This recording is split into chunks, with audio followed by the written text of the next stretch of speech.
ایک بھائی نے کہا کہ آج کل یہ پوسٹ بہت زیادہ وائرل ہو رہی ہے کہ جو اس میں لکھا ہے کہ جو رمضان کے مہینے کی سب سے پہلے مبارکباد دے اس پر جنت واجب ہو جاتی ہے۔ تو یہ بالکل اس طرح کا جھوٹ ہے، اور اگر نبی کریم صلی اللہ علیہ وسلم کی طرف منسوب کر کے بیان کیا تو ایسے شخص کے جہنمی ہونے میں اس وقت تک کوئی شبہ نہیں کہ جب تک وہ اس پہ توبہ نہ کر لے، کیونکہ نبی کریم صلی اللہ علیہ وسلم نے واضح فرمایا کہ جس نے مجھ پر جان بوجھ کر جھوٹ منسوب کیا وہ اپنا ٹھکانہ جہنم میں بنا لے، یعنی اس کا ٹھکانہ جہنم ہے۔ تو یہ جھوٹی حدیثیں گھڑ کر اس طرح بھیجنا اور اس پہ خوش ہونا کہ میں نے بھیجی تھی، اتنے لاکھوں لوگوں نے اس کو آگے کر دیا، یہ خوش ہونے کا وقت نہیں ہے، یہ مقام فکر ہے، یہ خوف کا وقت ہے، ڈر جانے کا وقت ہے، اس لیے کہ آپ کے جھوٹ اور آپ کے گناہ کو لاکھوں لوگوں نے دیکھ لیا اور لاکھوں لوگوں تک پہنچا، جہاں جہاں پہنچے گا آپ کے لیے گناہ جاریہ۔ اتنا بڑا گناہ، ایک سنتا تو کم گناہ تھا، دو کے پاس پہنچا زیادہ گناہ، تین کے پاس زیادہ گناہ، لاکھوں کے پاس پہنچا، اب میدان محشر میں اس گناہ کو جو آپ نے پھیلایا اور عام کیا اس کا وبال بھی اتنا ہی بڑا۔ تو اس پہ خوش ہونا چاہیے کہ آپ کو کوڑے پڑیں، آپ کے تھپڑ پڑیں، آپ کو بے عزت کیا جائے، آپ کو ذلیل کیا جائے اور آپ خوش ہو رہے ہوں، تو دیکھنے والے کیا لفظ آپ کے لیے کہیں گے وہ آپ خود سوچ لیجئے۔ میں یہاں پہ اس کی جرات نہیں کر سکتا، لیکن بہرحال خلاصہ کلام یہ ہے کہ جو ہماری ینگسٹرز ہمیں سن رہے ہوں، نہیں سن رہے تو ان تک آپ پہنچا دیجئے جو ہمیں سن رہے ہیں کہ خدا را ایسی حرکتیں نہ کریں، اس سے کوئی جنت وغیرہ واجب نہیں ہوتی۔ اور دوسری صورتحال یہ ہے کہ قرآن میں ساری تعلیمات موجود ہے، جنت کا راستہ بتایا گیا، حدیث میں موجود ہے، اکابرین کی کتابوں میں موجود ہے، ہم علماء بھی بیان کرتے ہیں، لیکن ہمارا مسلمان ان چیزوں کو اختیار نہیں کرنا چاہتا، کیونکہ یہ روٹ بہت لمبا ہے، اس میں مشقت ہے، اس میں نفسانی خواہشات کو قربان کرنا پڑے گا، اس میں ذاتی مفادات کو چھوڑنا پڑے گا۔ ہمیں چاہیے شارٹ کٹ، ایک لفظ کہیں جنت مل جائے، ایک مبارکباد دیں جنت مل جائے، اتنی آسان ہو گئی ہے جنت۔ دنیا حاصل کرنے کے لیے آپ صبح سے گھر سے نکلتے ہیں، شام کو گھر میں آتے ہیں، دھوپ میں کام کرتے ہیں، بعض اوقات آپ گالی تک سنتے ہیں، برا بھلا سنتے ہیں، اپنی عزت نفس کو مجروح کرتے ہیں، لیکن بہرحال سننا پڑتا ہے، باس کی بھی سننی پڑتی ہے اور افسر کی بھی سننی پڑتی ہے اور مل کے مالک کی بھی سننی پڑتی ہے، تب کہیں جا کے ایک سیلری ملتی ہے جس سے آپ کا مہینے میں گزارا ہوتا۔ اس کے لیے ہم سب چیزوں کے لیے تیار ہیں، لیکن دین کے لیے مشقت اٹھانے کے لیے تیار نہیں ہے، یہ غلط طریقہ ہے۔ اس طرح کے شارٹ کٹس کی طرف بالکل نہ جائیں۔ ایک پہلے کال لے لیتے ہیں۔ السلام علیکم۔ وعلیکم السلام ورحمۃ اللہ وبرکاتہ۔ جی بھائی جان۔ صاحب میرے 3 سوال ہیں۔ جی۔ قرآن کا صرف ترجمہ پڑھنا کیسا مگر عربی نہ پڑھی جائے تو؟ جی۔ دوسرا یہ کہ اسکول کی صفائی بچوں سے کروانا کیسا اگر پیوان وغیرہ نہیں ہو؟ اچھا، اور بس چلیں ایک اور کالر ہیں۔ السلام علیکم۔ ہیلو، السلام علیکم۔ جی وعلیکم السلام۔ جی مفتی صاحب، مجھے یہ پوچھنا تھا کہ میرے بھائی نے مجھ سے 4 لاکھ روپے لیے تھے 7 مہینے پہلے۔ قرض تھا؟ جی قرضہ نہیں لیا تھا، انہوں نے یہ کہا تھا کہ میں اپنی دکان تمہیں پٹے پہ دیتا ہوں، تم اسی کا کرایہ 6 مہینے تک لیتی رہو، اور ہے نا انہوں نے وہ رقم لے کے پلاٹ لیا، اپنے بھی پیسے ملائے اس کے اندر۔ تو ہم نے آپ کا پروگرام دیکھا تھا تو اس کے اندر ہمیں یہ معلوم چلا کہ اس طریقے سے رقم لگانا رہن ہوتی ہے، یعنی ناجائز ہے۔ چلے میں بتاتا ہوں۔ جی اچھا، پھر کیا ہوا؟ صاحب مجھے یہ معلوم کرنا تھا کہ یعنی ہم نے جو یہ رقم لگائی ہے یہ جائز ہے ہمارے لیے، یا پھر جو انہوں نے پلاٹ میں ہمارے پیسے ملائے تو اس پلاٹ پہ جو نفع آئے گا وہ جائز ہوگا؟ ٹھیک ہے، میں بتاتا ہوں انشاءاللہ۔ یہ لے لیتے ہیں، انہوں نے کہا کہ صرف کیا قرآن کا ترجمہ پڑھنا کافی ہے یا عربک بھی پڑھنی چاہیے؟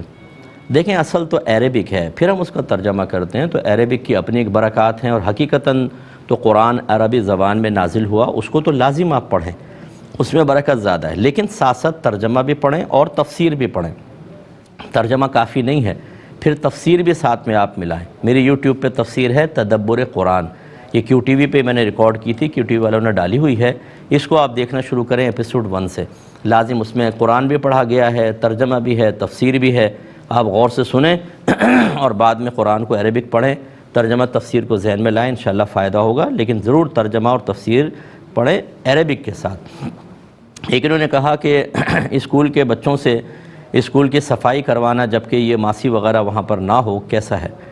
دیکھیں شرعاً جائز نہیں ہے، کبھی کبھار ایسا ہو کہ چلو تھوڑی بہت ایک ہفتہ صفائی جسے منا لیتے ہیں، یا مہینے میں ایک دفعہ سارے بچے ٹیچرز مل گئے، گنجائش نکلے گی، وہاں بچے پڑھنے کے لیے آئے ہیں، صفائیاں کرنے کے لیے نہیں آئے، یہ اسکول کی ذمہ داری ہے کہ وہ وہاں پر ماسی رکھے یا کوئی ایسا ذمہ دار وغیرہ رکھے، وہ صفائی کرے گا.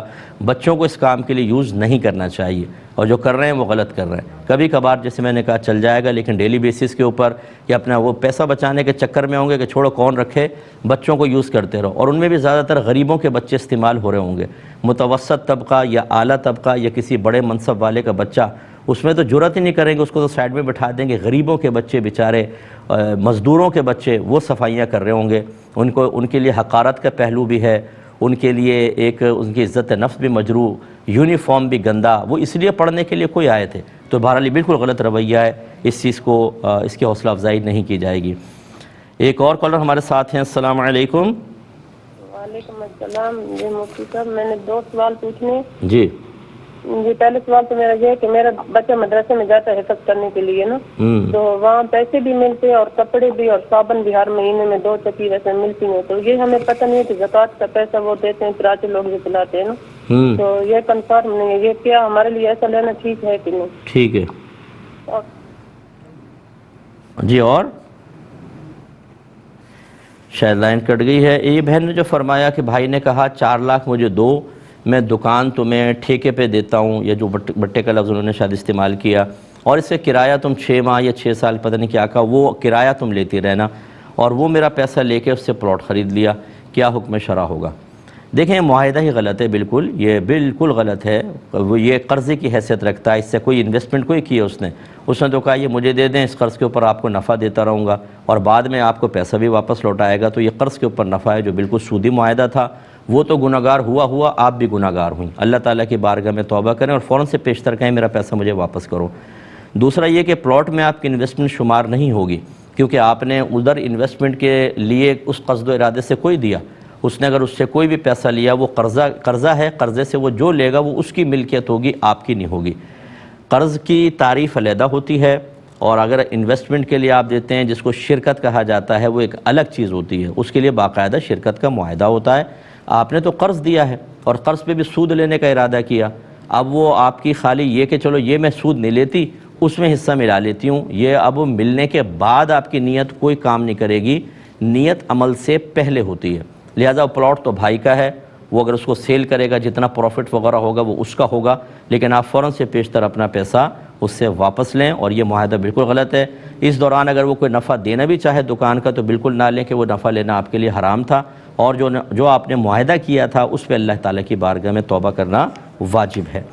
ایک چلیں پہلے کال لیتے ہیں. السلام علیکم. وعلیکم السلام. جی بہن. جی وہ میں نے کال کی تھی کہ مطلب بندے کے پاس ایک چیز ہوتی ہے تو دوسرا بندہ مانگتا ہے تو وہ ویسے جھوٹ بول دیتا ہے اس کے پاس ہوتی ہے، اس کے لیے کیا حکم شرع ہے؟ یعنی دینے سے بچنے کے لیے جھوٹ بول دینا نا؟ ہاں جی جھوٹ بول دیتا ہے، میرے پاس نہیں. ٹھیک ہے میں بتاتا ہوں.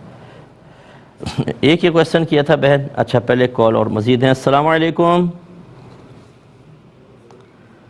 السلام علیکم. وعلیکم السلام. جی بہن.